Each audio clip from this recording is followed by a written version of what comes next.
the Czechs have a memorable victory. But one has to admire the way the Italians took up the challenge of playing for 61 minutes with only 10 men. They made a real fight of it, but Arrigo Sacchi will have a lot of questions to answer that will be posed by the Italian media. He was perhaps looking ahead in the championship, but they've ended their second game with only the 3 points they gained from the first. They've got nothing out of this one. The Czech Republic are now fully involved in Group C. Who's to say the Russians won't be?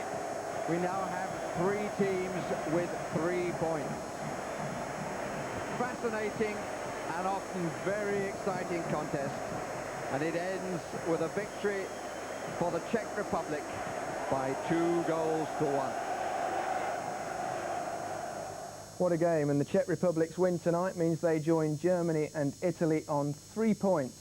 It could be that Italy will have to beat Germany in their final group game next Wednesday to stay in the tournament. Well, Chris, it was a cracking match, and in many ways a very un-Italian performance. It was, chances at both ends. Very undisciplined in the defence, Italy. First time I really saw that for a long time. But full credit to the Czechs that took the game to them. They had great ideas, and again another side from in Europe who are very good technically. Now, a lot's been talked about Paolo Maldini over the years. Best fullback in the world, certainly one of the best players, but he didn't really have a great one tonight, did he? No, he had a little son this morning, we heard, and congratulations on there, but well, that's affected his performance, I don't know. He found it very difficult today. I mean, here's an example of simple ball down the channel. He's pushed on, ball falls to Poborski, who's had an excellent game today. And I think, if you look here, it's not like Maldini to fall down like that. He wins the ball, he's right into his own opponent. It looks like Poborski's probably sold more dummies than his Kittle probably have. And it's a shame really. I can't work out why he's like this. I mean, there he normally closes, he's just stuck a leg at it, and it's finished up in a goal. It's very strange of a performance by Maldini. And at the other end, he normally does pop up with a goal or two, and this is a great chance for him. He gets in there very well, but obviously it's not his day. And he did struggle in the last game a bit against Kiryakov when he came on as well, for Russia. And this I've never seen before. Again, it's Poborski, and I've never seen him commit himself like that. And look at his recovery. I think he's been listening to Roberto all night on the phone by the looks of it, and he looked very tired today. And it's very strange to see him like that. He's got more important things on his mind than football. Probably, yeah. Well, the Italians don't view it like that.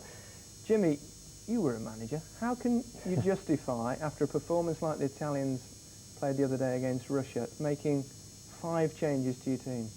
I can't justify it, but as a manager, or was a manager, I'm trying to come to his defence and find the reasons that he might have done that. And I've been dotting them down. Maybe to keep the whole group on its toes. Maybe to keep a group spirit there. He did that, like everybody a game, and to make them feel wanted. And then I dug up, enable them to get their feet wet in the competition, because the early performances, well, certainly of England and 1 or 2 other sides, have not been good. It's almost as if they were nervous starters. And then maybe to save the stars, save the energy of the stars, give them a rest in this match, and then bring them back later on.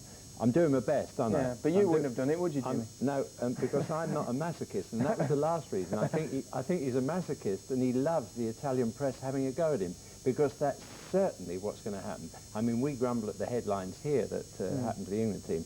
I bet you can't imagine what they'd be like in Italy at the moment. That's right. But before we leave the Italians and Group C, it's been brought to our attention that that in the game the other day, when Kasaragi scored his goal against Russia, there was a wonderful demonstration of the great British Bobby's traditional impartiality. Now look behind the goal in that circle there, watch the policeman, watch his reaction.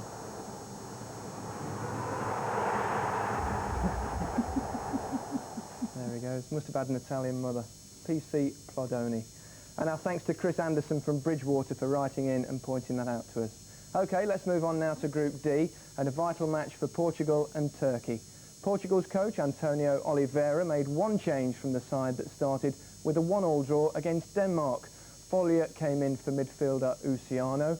Turkey, beaten 1-0 by Croatia 3 days ago, showed 3 changes, including the introduction of Safet up front. Commentating for us at the City Ground are David Pleat and Clive Tildesley.